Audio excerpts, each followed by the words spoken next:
중국판 우버 디디 출싱이 최근 뉴욕 증시에 상장을 했습니다. 이른바 디디 글로벌이란 이름으로 뉴욕으로 간 건데 며칠 만에 중국이 중국 내 앱스토어에서 퇴출 명령을 내렸어요. 당장 서비스가 정지되는 건 아니지만 앱스토어에서 다운로드를 못 받는다는 건 신규 고객들은 쓰지 말란 얘기나 마찬가지인 것이죠. 당장 디디 출싱도 이게 매출에 타격을 좀 줄 것 같다라고 입장을 밝힌 상황인데요. 알리바바의 엔트그룹의 중국의 빅테크 때리기가 우려스럽기는 했지만 미국 증시에 갓상장한 디디 출싱의 이 타이밍에 재를 뿌리는 이유는 뭘까 궁금해집니다. 디디 출싱은 중국판 카카오택시예요. 앱으로 택시 잡는 승차 호출 서비스인데요. 알리페이 출신 창업자가 디디다처라는 이름으로 2012년 창업을 했는데 텐센트에 초기 투자 받으면서 규모를 확 키웠습니다.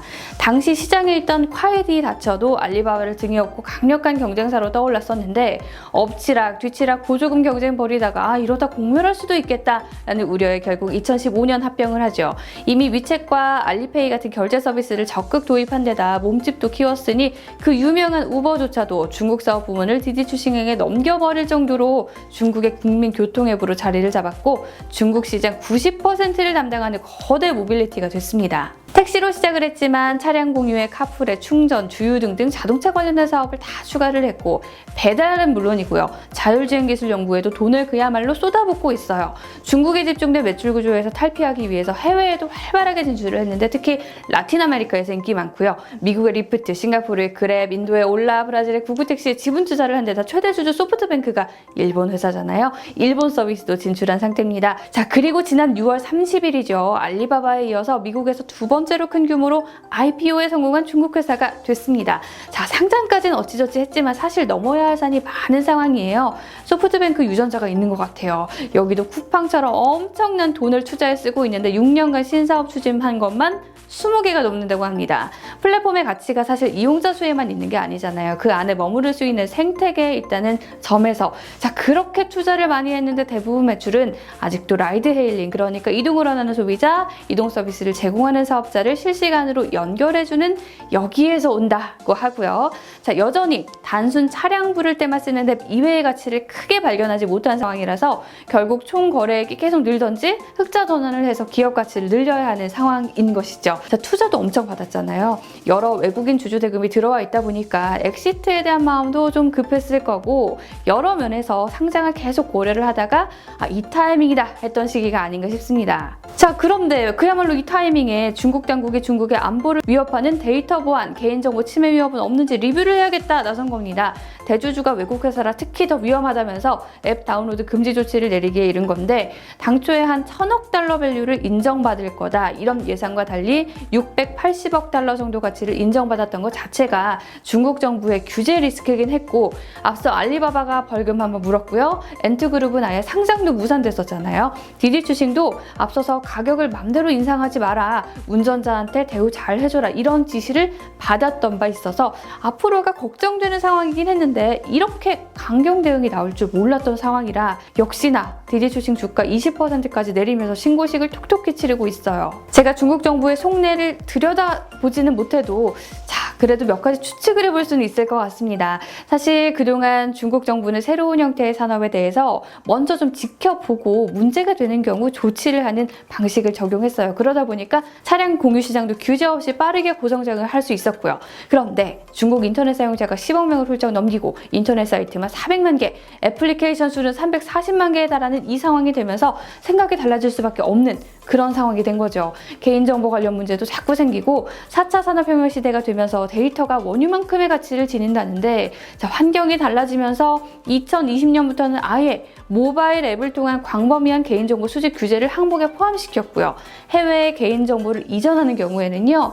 개인에게서 해외에서 정보를 이전받는 자까지도 고지를 해야 하는 상황이 됐습니다. 자, 개인정보보호법의 데이터 보안법까지 9월에 시행이 되면 규제는 더 촘촘하게 강화될 일만 남았고요. 자, 이 대목에서 중국과 미국의 분쟁 떠올리시는 분들도 계시죠. 최근 미국이 반도체와 통신을 국가 안보로 보고 앞서서는 화웨이 퇴출시키고 막 틱톡 인수전 나서고 그랬잖아요. 2020년 9월 화웨이나 ZTE 등 신뢰할 수 없는 판매자가 공급하는 어떤 5G 통신 장비도 쓰지 말자. 이런 미국의 5G 클린패스 정책도 생각이 나는데 미국에 대한 중국의 반격 아니냐 이런 느낌도 지울 수 없습니다. 택시 호출 서비스로 시작된 디디 추싱이지만 사실 조금만 들여다보면 거대한 데이터 회사라고 해도 과언이 아니거든요.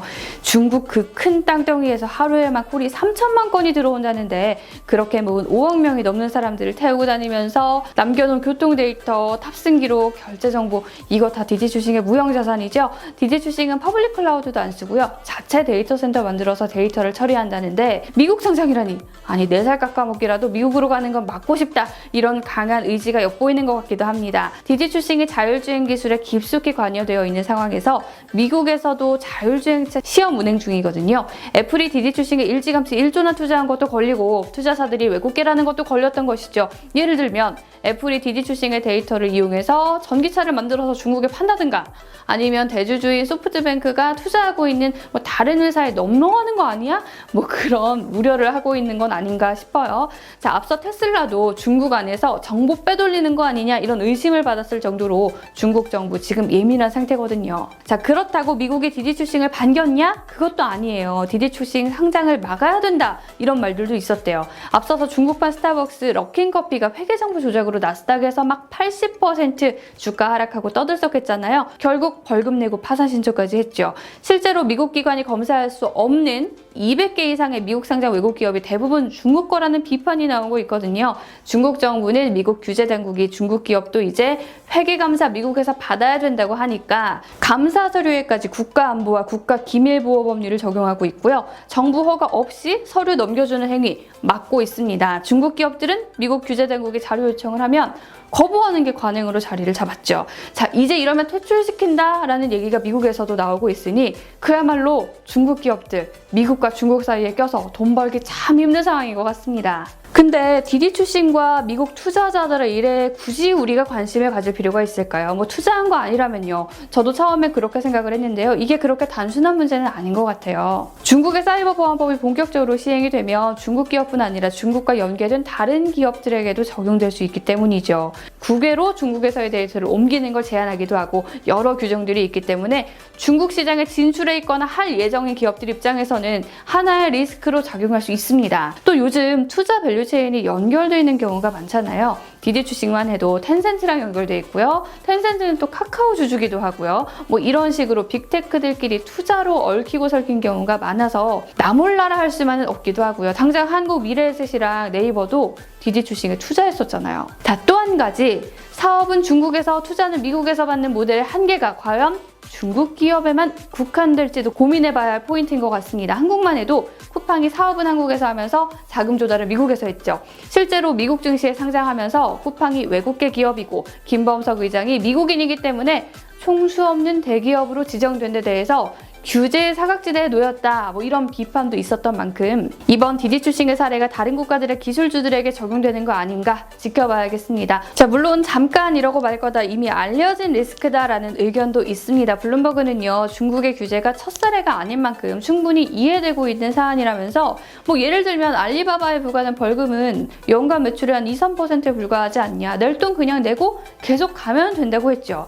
자, 우버나 리프트보다 기업 가치가 많이 할인되어 있다는 이유로 차라리 지금이 오히려 디디 추싱 매수 타이밍이다 이런 얘기도 있습니다. 하지만 언제나 리스크를 줄이는 쪽으로 투자를 해야 한다는 점에서 결국 다른 중국 기술 회사들에게는 어떤 제동이 걸릴지, 데이터에 집중된 규제의 새로운 방향이 우리 기업에는 어떤 영향을 미칠지 이런 것들을 잘 지켜봐야 될 것 같습니다. 그런 의미에서 다뤄본 영상입니다. 왠지 무역전쟁에서 이제 빅테크 전쟁으로의 길 벌써 시작된 것 같아서 불안한 마음이네요. 자, 여러분이 투자하고 계신 기업이 중국과 조금이라도 관련이 있다면 혹시 데이터 관련 빅테크라면 눈여겨볼 만한 이슈가 아닌가 싶습니다. 자, 오늘은 간단하게 분위기만 살펴봤고요. 다음에 또 자세하게 모빌리티 회사들 다뤄보도록 하겠습니다. 오늘은 이만 인사드릴게요. 안녕.